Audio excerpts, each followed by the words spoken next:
J'ai décidé de vous faire une vidéo pour mettre au devant de la scène, avant d'aller à l'entraînement, un certain nombre de valeurs qui me semblent... On va recommencer la vidéo parce que ça fait du potin. C'est bon, c'est fini là-bas? Bon, c'est bon.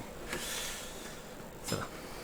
Bien, on continue quand même, c'est pas grave. Remettre un certain nombre de valeurs au centre de l'éducation de l'enfant, et pas seulement cette éternelle, sempiternelle bienveillance dont on nous rebat les oreilles à longueur de journée. Alors, j'ai déjà parlé de la bienveillance, je ne vais pas revenir dessus, et j'en ai indiqué les limites. C'est un discours très très très présent, omniprésent. Tout le monde se revendique de la bienveillance aujourd'hui. Tout le monde se dit humaniste. Or, nous observons que le monde, spécialement occidental, n'a jamais été aussi tendu et violent, de la part même de gens qui se disent eux-mêmes bienveillants et humanistes. Et je ne connais personne, je l'ai déjà dit, je connais personne qui dise « moi je ne suis pas bienveillant, je suis malveillant ». Tout le monde dit « je suis bienveillant », or on voit des tensions. Et d'ailleurs c'est assez intéressant, mais dès lors qu'on gratte un petit peu le vernis de la bienveillance et qu'on dit aux gens « je ne suis pas sûr que vous soyez très bienveillant » ou « je ne suis pas sûr que la bienveillance soit vraiment une bonne valeur », vous voyez des gens s'énerver très très vite et devenir très agressifs. Ce qui montre les limites de leur système de bienveillance. Et par ailleurs, une autre portion de la population fuit la conversation en disant je vous laisse à vos convictions, je ne pense pas que ce soit nécessaire de discuter plus longtemps avec vous. Donc en fait, ils n'ont pas envie de discuter du fond, et du coup, c'est de la fuite, voire du mépris. Alors ça, pour moi, ça trahit déjà un certain nombre de difficultés à percevoir la valeur des choses. Dans ce discours, il y a aussi une très forte indistinction entre filles et garçons, qui est un énorme problème. Parce qu'on mélange des choses et on apporte aux garçons et aux filles des valeurs qui sont identiques, alors qu'il y aurait lieu, pour le bien de tous, et spécialement de chacun des garçons et des filles auxquels on s'adresse, il y aurait lieu de distinguer et de faire la part des choses. Je l'ai dit, personne ne se dit malveillant, mais de manière générale, la bienveillance, c'est essentiellement du bon sens en réalité. Il est évident que vous ne voulez pas semer le chaos, l'agression, la guerre autour de vous, donc vous préférez que votre enfant évolue dans une certaine bienveillance, qu'il soit lui-même bienveillant. Bon, franchement, entre nous, ça ne m'aide pas l'Oscar de la découverte, ni le prix Nobel de la paix. Si vous voulez, c'est quand même relativement banal et commun que de vouloir pour son enfant la paix et des relations pacifiques avec autrui. Mais ce qui me gêne, moi, davantage, outre le fait qu'il y a des indistinctions et qu'on ne parle pas de tout ce dont on devrait parler, c'est que, en réalité, derrière tout cela, la véritable question, c'est la question de l'amour. La bienveillance, c'est une sorte d'amour, mais moderne, light, allégé, beaucoup moins engageant. L'amour est très engageant, il se passe de discours et il est surtout, d'ailleurs, un acte, beaucoup plus qu'une attitude. Tandis que la bienveillance, c'est beaucoup plus une attitude, un discours, une proclamation, beaucoup plus qu'un engagement. On veut être bienveillant avec les gens, mais on ne veut pas trop s'engager avec eux. Or, il faut savoir que toute relation qui n'est qu'unilatérale est une relation infondée, déséquilibrée. Exactement comme vous pensez peut-être aimer autrui en donnant une pièce à un pauvre, mais en réalité, cette relation est unilatérale. Vous donnez quelque chose, mais vous ne voulez pas trop vous mêler de sa vie. Vous ne voulez pas qu'il vienne chez vous et vous ne voulez probablement pas adopter son mode de vie. Donc c'est un don unilatéral. De même que beaucoup de gens disent « moi je suis généreux et d'ailleurs je paye mes impôts qui servent à des associations caritatives ». En réalité, il n'y a là aucune espèce de générosité. Et il y a par ailleurs une certaine lâcheté à affronter les choses elles-mêmes. Au lieu de s'engager réellement dans une cause très concrète, on donne, mais on donne de manière unilatérale sans vouloir se mêler du retour. Vous savez que par ailleurs, dans une relation unilatérale, la personne en face s'endette vis-à-vis de vous. Si vous donnez quelque chose à quelqu'un, il y a un sentiment d'endettement qui peut être extrêmement frustrant et qui fait dire à certaines personnes qu'elles ne veulent pas de votre charité parce qu'elles se sentent en dette vis-à-vis de vous. Et donc, il serait bien mieux et bien plus juste d'être dans une relation d'équité et de relation avec un don réciproque. Une sorte de donnant-donnant. Et c'est là où, je l'ai déjà dit par ailleurs, où le commerce est quand même extrêmement vertueux parce que ce n'est pas un don unilatéral, on n'est pas dans une gratuité justement qui pourrait mettre une personne en dette, mais dans une relation d'échange. Et l'échange est de loin la meilleure forme de générosité imaginable. Chapitre suivant, on pense souvent, et je l'ai déjà dit aussi, donc je passe assez rapidement, que l'explication est nécessaire vis-à-vis de l'enfant pour être bienveillant.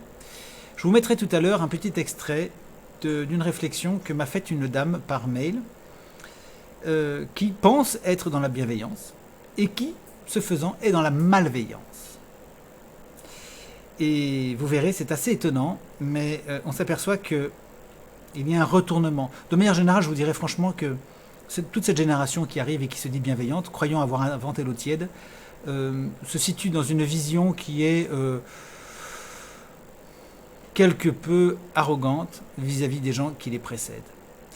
Et je l'illustre aussi autrement. Je vais vous montrer tout à l'heure aussi un petit message d'une société qui est extrêmement arrogant, se situant dans l'humanisme et la bienveillance, laissant entendre que les gens qui ne fonctionnent pas de la manière qu'indique cette société ne sont pas, eux, humanistes, parce que cet humanisme et cette bienveillance se situeraient dans ce slogan et dans cette manière d'être. Et aussi avec l'idée qu'on a inventé tout ça assez récemment, que la bienveillance est quelque chose de nouveau, alors que la bienveillance est vieille comme le monde.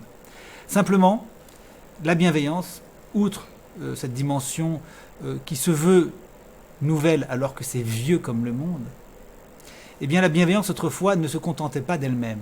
Et la bienveillance n'est pas en soi une valeur suffisante. Vous voyez, je suis en kimono, là, et je vais aller à l'entraînement tout à l'heure, et c'est par bienveillance que je vais enseigner des gens et que je vais apprendre moi-même, pour moi-même, parce qu'il est bon que je sache des choses, que j'apprenne des choses, mais il va y avoir des échanges, et dans certains échanges, il y aura aussi de la férocité, du combat, de la tactique, des ruses, qui ne vous feront pas du tout penser à la bienveillance. Et peut-être qu'à certains moments, on se fera mal aussi. Eh bien, c'est là où ça rejoint ce que je disais tout à l'heure sur garçons et filles. Il faudrait quand même faire attention à ce que la bienveillance ne soit pas un étouffoir pour les tempéraments et pour la capacité à défendre votre famille ou sa propre existence. On a beaucoup de garçons bienveillants aujourd'hui dans la société, ils sont très gentils, ils sont merveilleux, ils sont doux comme tout. Et quand ils ont affaire à des voyous qui agressent leur copine ou leur fiancé, ils ne font rien, ils ne bougent pas les petits doigts, ils se mettent à pleurer sur place parce qu'ils ne sont pas capables de faire face aux événements. On a plein de gens très bienveillants dans les armées, ils sont gentils comme tout, ils obéissent très très bien à leur patron, ils ne font pas de vagues, ils sont formidables et ils appuient sur le petit bouton là, avec le drone qui va tuer en Afghanistan ou ailleurs une famille ou des gens parce qu'ils sont bienveillants, vous savez, ils sont vraiment dans une vraie bienveillance vis-à-vis de leurs proches, que sont les militaires, leurs collègues et leur hiérarchie. On a des gens qui sont très bienveillants et qui sont tellement bienveillants qu'ils considèrent qu'ils doivent laisser à leurs femmes tout le travail, s'occuper des enfants parce qu'ils le font tellement bien, c'est tellement mieux. Et ils s'estiment bienveillants d'ailleurs en ne s'occupant pas des enfants et en allant jouer sur leur ordinateur. Il y a des femmes qui s'estiment des dames qui s'estiment très bienveillantes en vous disant qu'elles font des tas de choses pour les enfants, mais qui, étant bienveillantes, ne s'estiment pas dans l'obligation de devoir expliquer ce qu'elles font et qui considèrent qu'elles ont le savoir de la bienveillance et donc n'ont pas à justifier auprès des parents leur méthode. Il y a beaucoup de bienveillance dans nos sociétés et il y a ce que j'appelle moi une énorme lâcheté en réalité. Un énorme manque de volonté, une absence de force, du sentimentalisme et du libéralisme.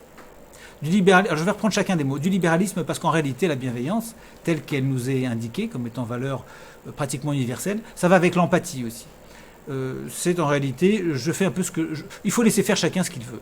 Il faut être bienveillant, donc chacun doit faire ce qu'il veut. Et donc on fait ce qu'on veut de son corps, à n'importe quel âge, on fait ce qu'on veut de sa vie. C'est en fait le libéralisme, tout simplement. Bon.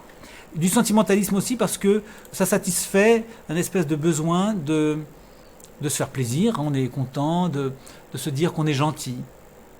On est gentil, puis les gens vont être gentils avec nous aussi. Tout ça est très sentimental. C'est du sentimentalisme.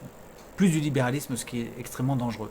Une absence de force aussi, parce que, vous comprenez, la bienveillance, c'est à l'opposé de la violence. Donc, on est bienveillant, et ma foi, eh bien, on va aborder on va amener du positif, on va absorber les mauvaises choses, on ne va pas s'arrêter aux mauvaises choses et aux critiques, on va avancer dans la vie en laissant derrière nous la méchanceté. Oui, mais le problème, c'est que dans la vie, ça existe. Il y a des moments où il faut se prononcer, où il faut savoir dire non. On est un être humain, pour autant qu'on sache dire non, disait Breton, le philosophe. Il faut savoir dire non. Or, on n'arrive plus à avoir cette force aujourd'hui, cette capacité à dire non. On n'ose plus s'opposer au contrôleur qui vient vous voir pour des raisons fiscales, à l'inspecteur de l'académie, ou à qui que ce soit. On n'ose pas, par manque de force et par cette espèce d'imprégnation de soi-disant bienveillance qui est en fait une lâcheté, et là on y vient. Absence de force, ça va avec manque de volonté, et puis lâcheté pour finir, parce qu'en réalité, on se veut bienveillant, on ne veut surtout pas monter sur le ring pour se battre.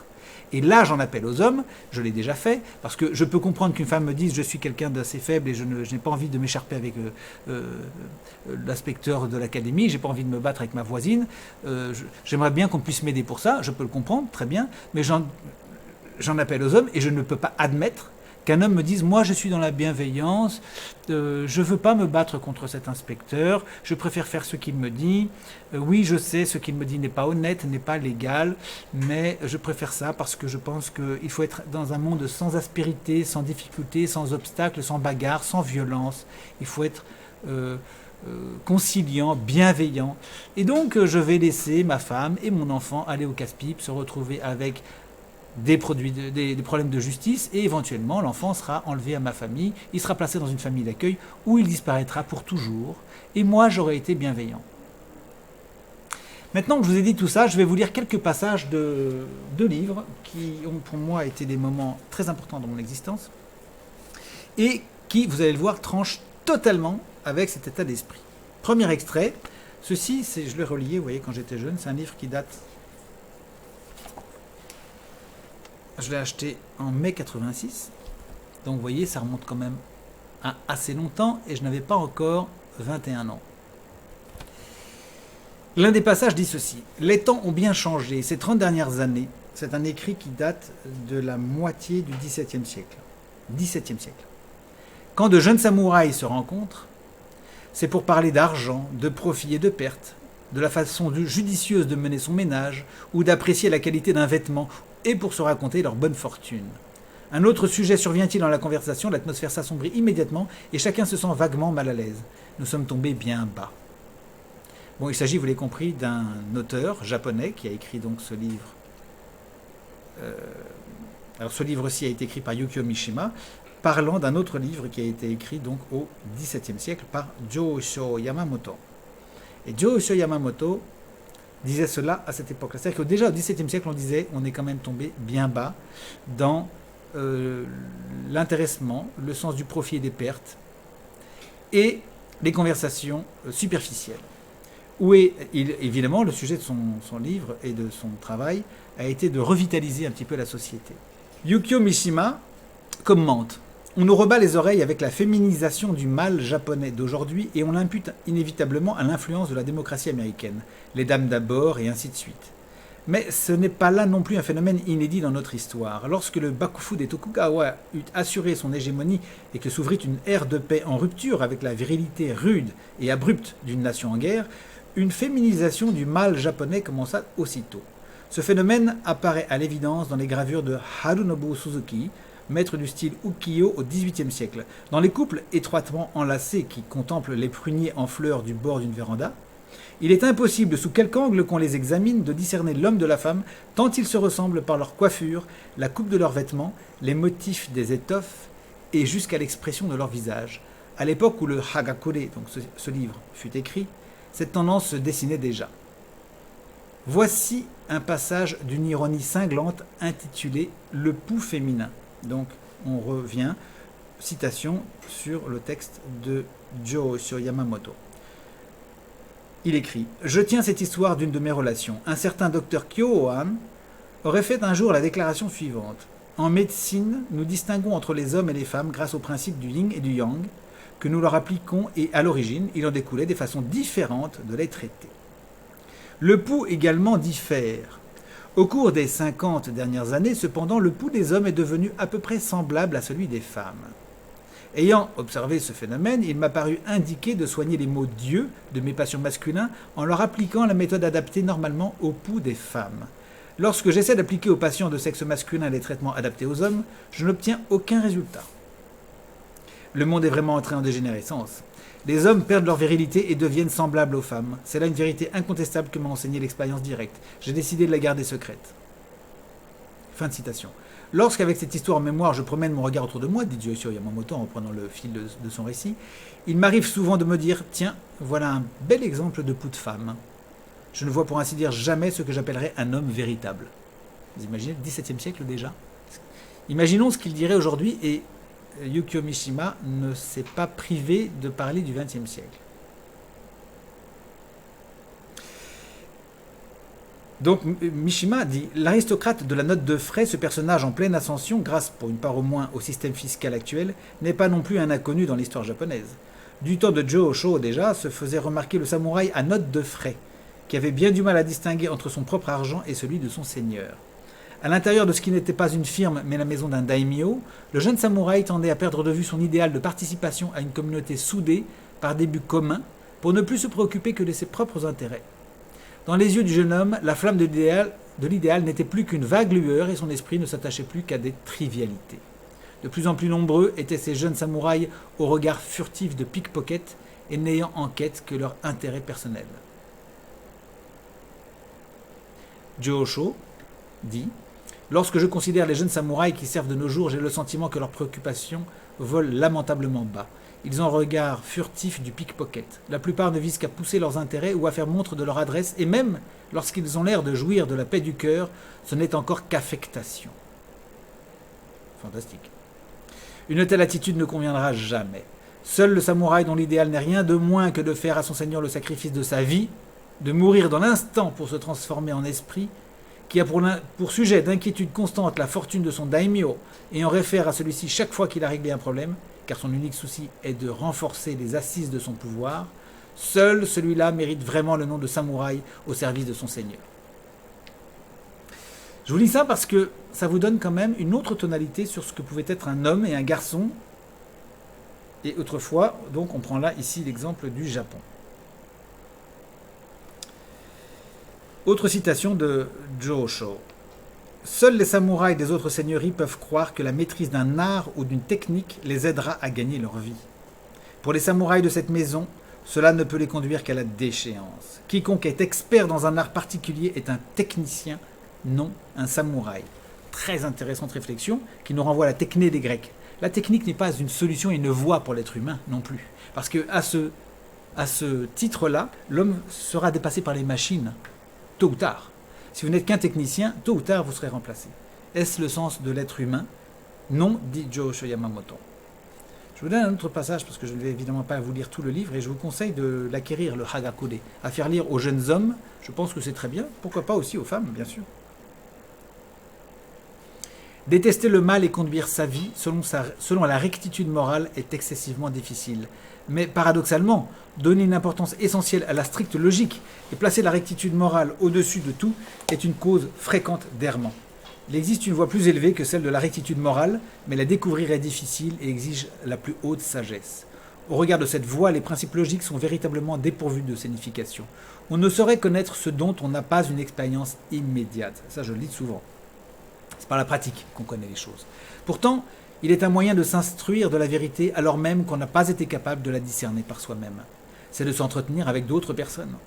Au chapitre de l'éducation des enfants, bien qu'appartenant... Alors ça là, c'est Yukio Mishima qui parle. Mishima, auteur japonais que vous connaissez sans doute, enfin je suppose que vous en avez entendu parler. Donc c'est un auteur japonais qui a grandi durant la guerre et qui ne se retrouvait pas du tout dans le monde moderne. Il a détesté profondément ce que devenait le Japon dans les années 50. Et donc il a mené sa vie aussi bien qu'il l'a pu en écrivant beaucoup. C'était d'abord un écrivain. Et il a fini par se rendre au centre de commandement des forces d'autodéfense japonaises, où il a tenté d'opérer un coup d'État. Il n'a pas réussi et donc il s'est donné la mort par seppuku, ce qu'on appelle le harakiri. Et tout était absolument préparé depuis plusieurs jours, donc rien n'a été improvisé. Il savait que si ça ne marchait pas, eh bien, il devrait se donner la mort. Il s'est donné la mort avec non pas en renonçant et en considérant que c'est un échec, mais, comme il a longuement expliqué et que l'explique Joshua Yamamoto, avec la satisfaction et la joie d'affronter la mort en homme digne de l'affronter. Vous voyez, donc on est dans des postulats totalement différents de la société d'aujourd'hui, ce qui est très souvent expliqué par Joshua Yamamoto, où l'on mesure tout à l'aune du gain ou de la perte. Vivre est un gain, mourir est une perte. Ça, il en parle très très précisément, et il dit « Vivre ainsi et vivre en lâche ». Il faut aller au-delà de cette simple mentalité qui consiste à compter les points dans la vie. Bien qu'appartenant toutes deux au monde anglo-saxon, l'Angleterre et l'Amérique élèvent leurs enfants de façon très différente. L'éducation anglaise traditionnelle n'autorise que très rarement les enfants à paraître en présence des parents, et lorsque c'est le cas, ils doivent absolument garder le silence. Il leur est en outre interdit de troubler la conversation des adultes en parlant entre eux. Le silence imposé à l'enfant fait partie de l'initiation à la vie sociale par laquelle il doit passer pour être préparé et s'exprimer ultérieurement en vrai gentleman. L'éducation à l'américaine requiert en fait des enfants une participation active aux conversations qui les forment à la vie en société. Les adultes écoutent les propos des enfants et discutent avec eux, de sorte que l'enfant, dès son jeune âge, est invité à donner sans timidité son avis. Vous voyez que nous sommes beaucoup plus sous l'influence américaine que sous l'influence anglaise et française classique. Ce n'est pas ici mon propos de choisir entre ces deux systèmes d'éducation. Voici plutôt ce que dit à ce sujet le Hagakure, donc ce livre. L'éducation d'un enfant de samouraï obéit à une formule bien définie. Dès la petite enfance, on stimule son courage et personne ne doit jamais le menacer ni le tromper. Vous voyez, on est sur un autre registre que la communication et la bienveillance. Le courage est la première des vertus du petit garçon, du jeune garçon. Si dès son jeune âge il souffre d'anxiété et de peur, ce sera comme une cicatrice qui le marquera jusque dans la tombe. Ses parents ne doivent jamais par négligence le laisser s'effrayer du tonnerre, ni lui interdire de s'avancer dans l'obscurité, et c'est un mauvais calcul que de lui raconter des histoires effrayantes sous prétexte de calmer ses peurs. D'un autre côté, gronder un enfant trop sévèrement, c'est en faire un adulte timide et renfermé. En toute occasion, il faut prendre garde qu'il n'acquiert pas des traits de caractère déplaisants, car une fois qu'il aura pris un mauvais pli, ce n'est pas en lui faisant la leçon qu'on en débarrassera. Pour ce qui est de la façon de s'exprimer et des manières, il faut s'efforcer de lui donner une compréhension d'ensemble des convenances, et jamais il ne devrait éprouver de désirs vulgaires. Le reste est de moindre importance, car en général, un enfant normal et sain se développera de toute façon, quelle que soit l'éducation qu'il reçoit. Bien entendu, les enfants nés de parents mal accordés manqueront de piété filiale. Même les oiseaux et les bêtes subissent l'influence de ce qu'ils voient et entendent depuis leur naissance. Il faut accorder la plus grande attention à l'entourage de l'enfant. Il arrive qu'un père de famille s'entende mal avec son fils à cause de l'inconscience de la mère. La mère qui se comporte étourdiment avec son enfant et prend sa défense chaque fois que le père veut le réprimander, crée avec l'enfant une complicité qui plus tard sera à cause de frictions entre le père et le fils. Faire de son enfant son complice contre le père découle apparemment du manque de pénétration que les femmes manifestent naturellement dans leurs desseins, et elles s'imaginent assurer la sécurité de leurs vieux jours en gagnant la faveur de leur fils en son âge. On pourrait ajouter ici que très souvent, quand on crée comme ça une opposition entre l'enfant et son père ou son grand-père, ou le monde des adultes en général, on en fait quelqu'un d'assez timide, effarouché, et également en grand doute vis-à-vis de lui-même. Car s'il n'y a plus de modèle paternel pour un garçon, de même que s'il n'y a pas de modèle maternel pour une fille, eh bien on se demande qui on est. Et qui est-ce qu'on pourrait prendre comme exemple pour grandir. Sans exemple, on ne peut pas grandir. Il faut des exemples. Et toute la violence de notre société, toute la déperdition d'énergie, tout le gaspillage, etc., vient du fait qu'on a beaucoup omis d'enseigner aux enfants les grandes belles histoires de leurs ancêtres, et de l'histoire en général. Donc on a beaucoup de déperditions, et regardez dans toutes ces manifestations, regardez le peu de lien social qu'il y a. Chacun va manifester, tout le monde est là, enfin beaucoup de gens sont là, mais seuls, sans lien entre eux. Il n'y a plus de solidarité parce qu'il n'y a plus de solidarité intergénérationnelle, il n'y a plus de solidarité au sein d'une même famille, il n'y a plus de lien, ce qui fait que chacun va seul, et donc sans aucune force, puisque seule l'organisation, seule l'union fait la force, comme disent les Belges, c'est leur devise nationale. S'il n'y a pas d'union, il n'y a pas de force. On ne peut pas résister à l'oppression, on ne peut pas résister à des mauvais régimes. Vous voyez comme le régime a été très puissant quand même pour dissoudre les familles et les sociétés, en misant sur ces frictions internes. Et donc, en passant par ces sentiments très personnels qui amènent certaines mamans à créer une relation fausse avec l'enfant, où l'on retrouve beaucoup de bienveillance vis-à-vis de cet enfant, mais où il lui manque un certain nombre de choses qui feront que cet enfant sera solidaire de l'ensemble des gens qui l'entourent, et non pas seulement de sa mère. Ou dans une relation fausse vis-à-vis de tout le monde, dans une fausse bienveillance vis-à-vis de tout le monde qui n'a aucun sens puisque ça n'existe pas. Il n'y a pas de bienveillance vis-à-vis de tout le monde. Il y a une bienveillance a priori vis-à-vis de tout le monde, mais dans la réalité, il y a aussi à être prudent, à être fort, à avoir une autorité parfois, etc. Vous savez, la bienveillance, vous pouvez essayer à bord d'un bateau où vous prenez un équipage de 30 personnes. Vous allez essayer la bienveillance, vous allez très vite voir le problème. Il y a d'ailleurs des films très intéressants sur des histoires de naufragés comme ça, à bord de bateaux. Les gens qui sont les plus gentils, qui essayent le plus de mettre la bonne ambiance, c'est ceux qui ont le plus vite de problèmes et qui sèment le plus la zizanie. Et c'est ceux qui parlent le moins qui ont le moins de problèmes en général. Et ceux qui ont le plus de réserve, de silence et de quant à soi.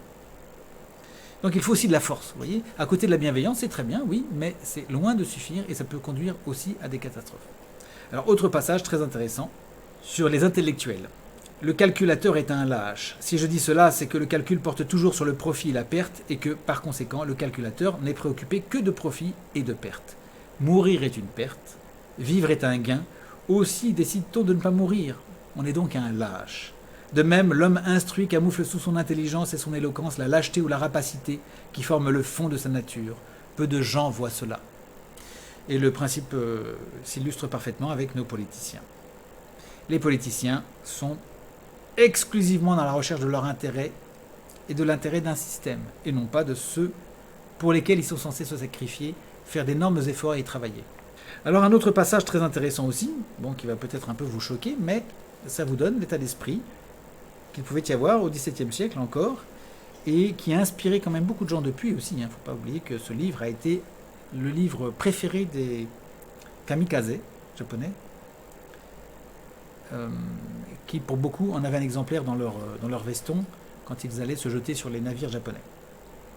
Donc évidemment, il faut savoir discerner, comprendre et faire la part des choses, évidemment. Je ne suis pas en train de vous dire qu'il faut lire ça puis les jeter sur les cuirassés américains ou autres. Mais c'est intéressant d'avoir cette tonalité, de comprendre qu'il y a pu y avoir aussi autre chose que cet état d'esprit qu'on a aujourd'hui et qui sème davantage de troubles et de chaos et de violence que précisément des pensées qui semblaient plus austères et plus sévères. Et ça, je pourrais en parler, mais peut-être que j'en parlerai dans une autre vidéo. Et je vous dirai pourquoi la démocratie en général et ce qu'on appelle de manière générale la bienveillance conduisent plus facilement au chaos et à la violence et à la guerre que des sociétés qui sont martiales et avec une discipline assez rigoureuse. Et d'ailleurs, si vous venez sur un dojo, sur un tatami, vous verrez une situation tout à fait pacifique et sous contrôle. Alors que vous irez dans un stade de foot et vous voyez la violence que vous pouvez y trouver. Alors le seigneur Naoshige a dit « La voie du samouraï est une passion pour la mort. Il arrive que 10 hommes ne puissent venir à bout d'un seul s'il est possédé par une telle passion. » On ne saurait accomplir des exploits quand on est dans un état d'esprit normal. Alors vous voyez, ça nous met aussi là, très très loin de ce que les gens appellent la bienveillance, et qui est aussi une certaine forme de normalité. Et puis, un autre argument qui pour moi aussi était absolument magnifique, et qui nous éloigne beaucoup de cette vision qu'ont certains modernes de la bienveillance, deux choses. La première, jusqu'à la quarantaine, il vaut mieux que le samouraï ne se laisse pas emporter par sa sagesse ou par son jugement, mais plutôt qu'il se fie à ses capacités et à sa force. Plus il aura de force, meilleur il sera. Ceci peut dépendre des individus et de leur situation, mais même au-delà de 40 ans, un samouraï sera de peu de poids s'il manque de force de caractère. Et ça, c'est fantastique parce que plein de sociétés emplies d'intellectuels faibles, en réalité, ont eu toutes sortes d'auto-justifications pour ouvrir les frontières aux adversaires, pour accepter la domination d'une puissance étrangère. On a vu ça tout au long de l'histoire. Les Parisiens, depuis le XIVe siècle, ont ouvert pratiquement leurs portes à tout le monde. Ils ont été pro-anglais, ils ont été pro-prussiens, ils ont été pro-cosaques, ils ont été pro-allemands. Pourquoi ? Parce qu'il manquait de force. Et que tout leur raisonnement, et pourtant il y en a des fleuves de livres et de traités et d'explications qu'ils donnaient, en fait ne tenaient qu'à une chose, c'est qu'ils n'avaient pas le courage d'affronter réellement les adversaires, l'ennemi qui envahissait le pays. Donc vous voyez, la force est quand même une chose extraordinairement importante, et probablement plus que la bienveillance, parce que si vous avez de la force, vous pouvez être bienveillant avec une certaine force. Si vous n'avez pas la force, vous êtes bienveillant par lâcheté. La bienveillance doit être un don ultime qui repose sur une autorité personnelle. Et je pense qu'il faut enseigner ça aux garçons aujourd'hui. Il faut leur rendre cette force personnelle, il faut leur réapprendre la force avant de leur apprendre le sentiment, le libéralisme et toutes sortes de choses qui, en réalité, seront peut-être les cache-sexes d'une faiblesse, d'une incapacité à prendre des décisions, des responsabilités et à agir. Or, je vous l'ai déjà dit, on manque d'hommes dans la société. On n'a plus d'hommes, c'est un grand problème. Encore aujourd'hui, j'ai un monsieur qui s'était pas mal battu jusqu'ici, cette dernière semaine, là, il s'était pas mal battu contre l'administration qui était en train de le persécuter. Et puis là, il a envie de lâcher le morceau. Je suis fatigué, j'ai peur que ceci, cela. Alors que n'importe quel individu normal, il y a 25 ans, aurait tenu bon, il ne serait pas laissé faire. Et je crois qu'on va vers un appauvrissement de la volonté. Et donc, sa femme va être encore plus dans la terreur, dans la peur, et ses enfants aussi. Vous voyez ? Alors, qu'est-ce qu'il faut faire dans ces cas-là ? Mais il faut essayer, je crois, de redonner à chacun un peu de force et de courage. Et à ce point, c'est un peu ce que disait tout à l'heure Josho Yamamoto sur le pot de femmes. Je crois qu'aujourd'hui, on en arrive à des femmes qui ont autant de courage que les hommes.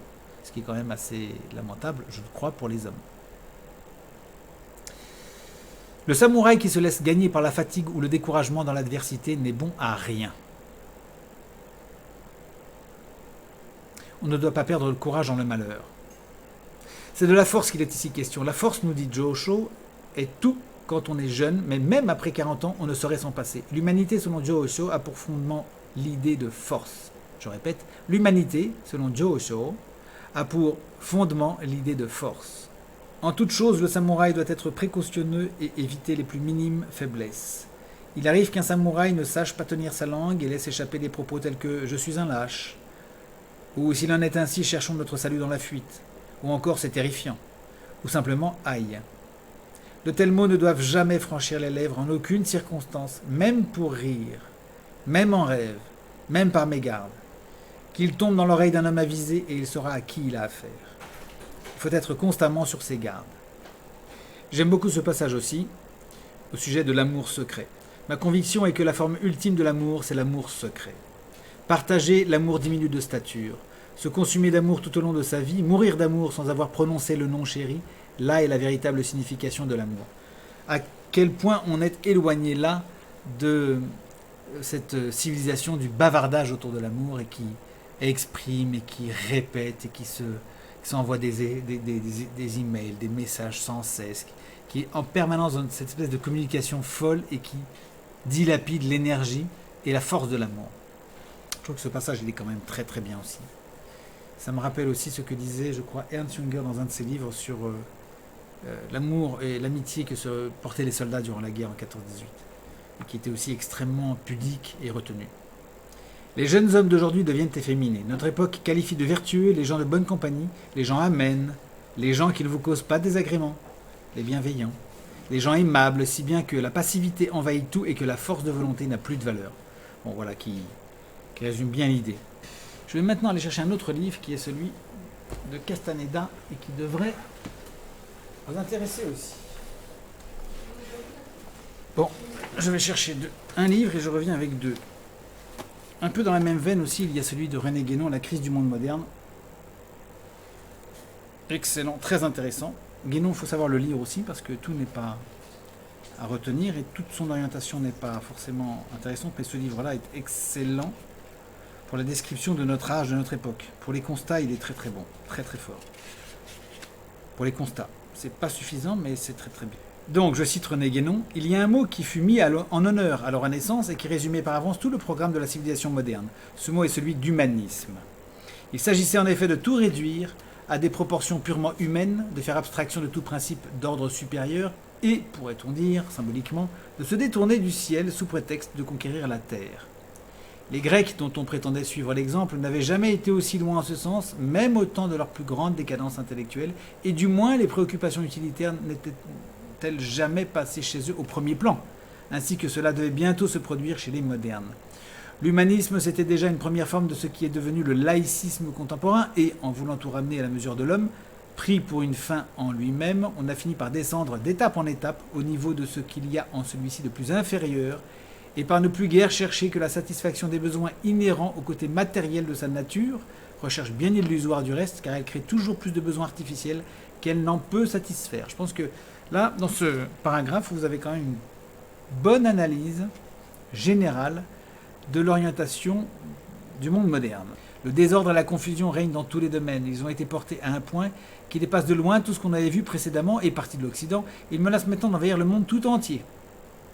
Alors, ce n'est pas encore tout à fait le cas, mais on est bien avancé en ce sens. Alors, je ne vais pas tout lire, mais cette confusion est très intéressante de ce point de vue. Vous voyez, aujourd'hui, on croit que le sentiment, le sentimentalisme, via la bienveillance et l'empathie, etc., ce genre de choses, vont tout arranger. C'est la solution, finalement. C'est la solution à tous les problèmes. C'est comme ça qu'on va éduquer les enfants, c'est comme ça qu'on aura des meilleurs gouvernements, c'est comme ça qu'on aura des meilleures relations à soi.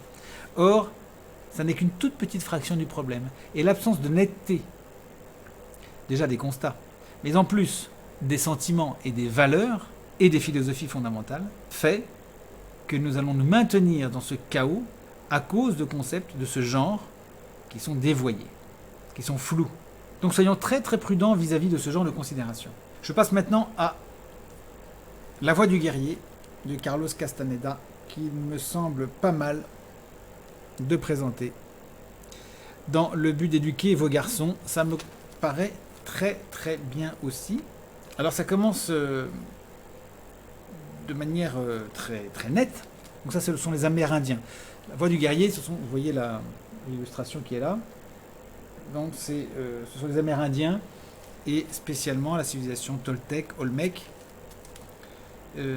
qui se sont maintenus dans les anciennes philosophies des Indiens d'Amérique avant leur disparition du fait des anglo-saxons du Nord.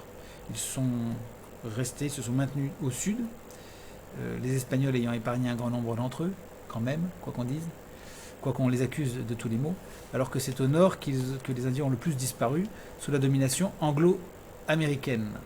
Et là, ils ont été entièrement effacés du paysage. Mais ce n'est qu'une parenthèse.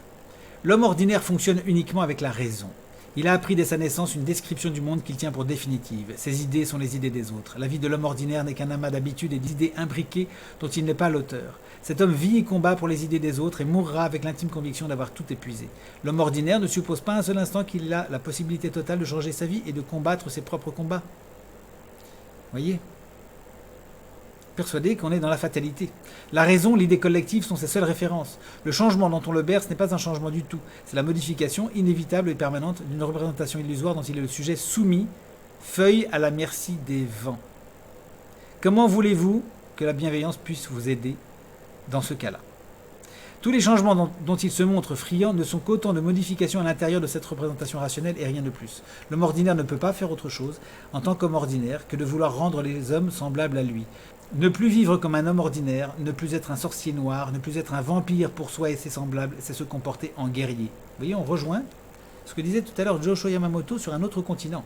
C'est quand même très intéressant. Le tempérament du guerrier tranche la merde, dit Don Juan. Donc, vieux guerrier indien. Cette déclaration nette marque que le guerrier opère tout d'abord la pénétration du sentiment supérieur d'avec les idées. Peu importe ce que tu vois, l'important est ce que tu sens. Le guerrier ne peut pas être une proie ni pour ses semblables, ni pour les idées qu'il propage. Ce qui revient au même.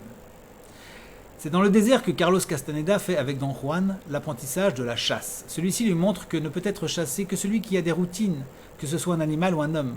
Nos semblables peuvent aisément nous attaquer si nous sommes accessibles à leurs idées. Le guerrier doit donc être un chasseur pour n'être pas chassé. Ce que chasse le guerrier, ses propres faiblesses, c'est-à-dire sa tendance à se laisser aller aux habitudes de ses semblables. Ce sont en effet nos routines qui nous rendent définissables, repérables, donc exploitables. Une fois enchaînés par les opinions des autres, par le rôle qu'ils veulent nous faire jouer, constituant ainsi notre personnalité qui n'est que la revendication servile et vaniteuse de notre matricule dans ce bagne, nous n'avons d'autre latitude que de répondre à leur attente. La première urgence pour l'homme qui devient guerrier, c'est de se transformer de gibier en chasseur, de jouer passif en stratège actif. Le chasseur n'est pas disponible, et cela signifie pour Don Juan qu'il évite délibérément de se fatiguer soi-même et les autres. Rien d'étranger ne peut le troubler ou le solliciter, puisque le guerrier, quoi qu'il fasse, a une intention inflexible. Cette indisponibilité est donc avant tout stratégique, et comme tout ce que fait le guerrier chasseur. Et cette indisponibilité vient de ce qu'il ne déforme pas son monde en le pressant. Le chasseur est le contraire de l'homme ordinaire, goinfre, sentimental, égoïste et exploiteur. Il ne fait qu'effleurer son monde et s'en va rapidement en laissant à peine la trace de son passage. Vous voyez, ça c'est la pensée des Amérindiens. C'est quand même très intéressant. Très très intéressant. C'est le détachement et pourtant la présence dans le monde en tant que guerrier. Ainsi, l'art du chasseur, c'est de devenir inaccessible, c'est-à-dire de toucher au monde environnant avec sobriété. L'humilité du guerrier, dit Don Juan, n'est pas l'humilité du mendiant. Le guerrier ne baisse la tête devant personne, mais il ne permet pas que l'on baisse la tête devant lui. Le mendiant, en revanche, tombe à genoux au moindre geste et lèche le sol pour celui qu'il estime supérieur à lui, mais en même temps, il exige de celui qui est plus bas que lui qu'il lui lèche le sol. Les hiérarchies, fondées toujours à partir d'une appréciation flatteuse de soi, ne peuvent exister pour celui qui traque ses faiblesses et qui est traqué par sa mort. Donc, vous voyez, on retrouve la mort de Josho Yamamoto.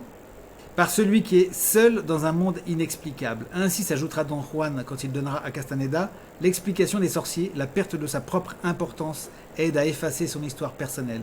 Pour nourrir celle-ci, il faut se sentir important. S'apitoyer sur son sort, c'est-à-dire s'abstenir d'agir librement, c'est se sentir important. Un être qui ne se considère plus comme important ne peut se laisser aller à la vanité ni à la pitié pour lui-même. Celui qui n'espère rien ne peut tomber dans le désespoir. Il sait simplement qu'il n'a que le temps de décider devant sa mort inévitable.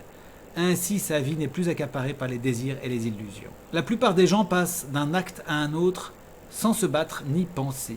Au contraire, un chasseur juge chaque acte et, puisqu'il a une parfaite connaissance de sa mort, il l'accomplit judicieusement. Il est parfaitement naturel que son dernier acte sur terre soit le meilleur de lui-même. C'est ainsi qu'il procure du plaisir. Cela émousse la frayeur. L'homme ordinaire pourrait être comparé à un voyageur endormi qui va sans s'en apercevoir d'une gare à une autre. Le terminus est la mort et il n'a eu aucun plaisir au voyage. Le guerrier, toujours sur le sentier de la guerre, doit donc être toujours au mieux de sa force. Rien ne peut le rendre faible, timide et hésitant, et cela pour les raisons que l'on a dites. Totalement étranger au monde de ses semblables, puisque n'étant plus l'esclave de rien ni de personne, il ne cherche qu'une chose, l'efficacité impersonnelle, non pas en vue d'une convoitise quelconque, mais eu égard à un pouvoir avec un grand P, dont il ne cherche pas à percer les mystères, mais à se servir en le servant. C'est ainsi qu'ayant réalisé son unité, il ne gaspille pas son temps en hésitation vaine. Peu importe ce qu'il fait, mais ce qu'il fait, il le fait totalement, parce que cette œuvre, quelle qu'elle soit, est son dernier combat sur Terre. Voilà pour ces quelques lignes, c'est bien sûr peu de choses. Bon, La Voix du guerrier, c'est l'introduction à un travail qu'a fait Carlos Castaneda. Là, c'est un livre qui a été fait par Bernard Duban et Michel Marguerite, aux éditions Guy Trédaniel. Donc c'est pas mal si vous pouvez le récupérer, je vous conseille. Je ne sais pas si vous voyez là. Ouais. Le deuxième tome est encore plus fort. Il s'appelle Le saut dans l'inconnu, c'est assez fantastique. Bon, René Guénon, donc intéressant. Et puis Josho Yamamoto, je pense que ces 3 livres-là, vous devriez les avoir dans votre bibliothèque et puis les potasser un petit peu de temps en temps pour rompre avec cet état d'esprit dans la confusion, le méli-mélo sentimental. Et bien évidemment, je n'exclus pas l'amour au sens noble du terme. En revanche, j'exclus les demi-sentiments tels qu'ils m'apparaissent. Et je vais d'ailleurs vous faire une illustration dont je vous en ai parlé tout à l'heure, une illustration assez directe avec cette dame qui me tient un propos qui se veut bienveillant et qui en réalité recouvre une absence de vision des choses qui fait qu'elle se situe, sans le vouloir et sans le savoir, dans la malveillance, aussi bien vis-à-vis de l'enfant qu'elle protège que vis-à-vis des personnes qui l'entourent. Voilà, et puis vous verrez aussi cette illustration que je vous ai évoquée tout à l'heure, d'une société qui a un slogan qui est profondément, à mon avis, pour moi en tout cas, repoussant. Je vous laisse regarder ça. Il m'arrive très souvent, lorsque Gabriel me dit qu'il a été puni, dernier exemple parce qu'il voulait faire un bisou sur la bouche à une camarade qui ne voulait pas et qui s'est plainte, ce qui est bien normal, de lui dire que la personne qui l'a puni n'est pas bienveillante et que punir n'aide pas à comprendre que l'on ne peut forcer quelqu'un à quoi que ce soit, etc. Discours bienveillant. Et que cette personne est malveillante, qu'il aurait été préférable d'expliquer l'erreur, etc., etc. Eh bien là, cher ami, je vous dis tout de suite que je ne suis pas d'accord du tout avec vous. Et pour plusieurs raisons. Tout d'abord, première des choses, vous dites que l'adulte qui est en charge de cet enfant est malveillant. Et vous considérez que c'est un discours bienveillant. Et ça me pose un problème, voyez-vous, parce que cet enfant, vous le renvoyez ensuite à l'école. vous le renvoyez à l'école. Alors d'une part, déjà, vous dites que cette personne est malveillante, alors qu'il n'est pas tout à fait certain qu'elle le soit. Peut-être qu'elle punit pour une raison qui mériterait peut-être d'être analysée et en tout cas au moins comprise sur le fond, si ce n'est excusée. Au moins comprise. Que s'est-il passé, que se passe-t-il et que fait cette personne? Mais par ailleurs, vous renvoyez l'enfant à l'école alors que vous lui dites que cette personne est malveillante. Alors, non seulement vous atteignez l'honneur de cette personne auprès de cet enfant, vous dévalorisez sa place, mais en plus vous dites à l'enfant elle est malveillante et je te renvoie auprès d'elle. Attendez, là il y a quand même un gros problème, un énorme problème. Moi je crois que c'est très malveillant de faire ça. Que cette personne est malveillante, qu'il aurait été préférable d'expliquer l'erreur, etc. Ben non, et non, ça c'est une erreur. On n'a pas à expliquer à chaque fois à l'enfant toutes les raisons pour lesquelles on a des reproches à lui faire. C'est une erreur dramatique qui peut le conduire à de graves situations et à un cancer personnel. Vous savez, si vous chargez l'enfant de toutes les explications du monde, il va être très très malade très vite. Vous allez le rendre timoré, inquiet, et il pourrait développer des maladies. Les enfants à qui l'on a dit des choses qui relevaient d'une explication systématique par rapport aux erreurs du monde sont souvent des enfants qui deviennent timorés et sont blessés à vie. Ils ont peur du monde. Parce qu'ils sont persuadés, depuis leur plus jeune âge, d'être entourés par beaucoup de mal et de malveillance. Il ne faut donc surtout pas faire ça. Parce que cet enfant, vous le chargez d'un point qui ne doit pas être le sien. Il n'est donc pas bienveillant de faire cela. C'est malveillant, en fait, vis-à-vis de l'enfant, et éventuellement vis-à-vis de cette personne pour laquelle il y a peut-être à prendre, je ne sais pas, je ne connais pas le cas, mais peut-être il y a moyen de prendre la défense parce que précisément, il n'est pas toujours nécessaire d'expliquer l'erreur à l'enfant. Et peut-être que cette personne le sait. Peut-être que cette personne sait qu'il y a des fois où il faut punir l'enfant sans que l'enfant soit excessivement au courant de l'analyse complète des choses. Vous savez, parfois la punition peut être extrêmement bonne pour l'enfant. Je ne dis pas que j'y recours sans cesse et qu'elle est nécessaire à chaque fois, etc. Mais parfois, il est indispensable que l'enfant ait été puni.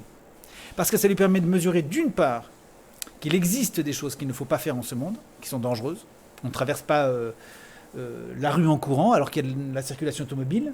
Et il n'y a pas besoin de lui dire, et il ne faut pas lui expliquer, outre mesure qu'il risque d'être écrasé, parce que s'il ne voit pas de voiture, il va se dire, bon, ben là, il n'y a pas de risque d'être écrasé, donc je traverse la rue. Oui, mais il peut surgir un autre danger, et de toute façon, l'enfant n'a pas à avoir une explication systématique sur tout.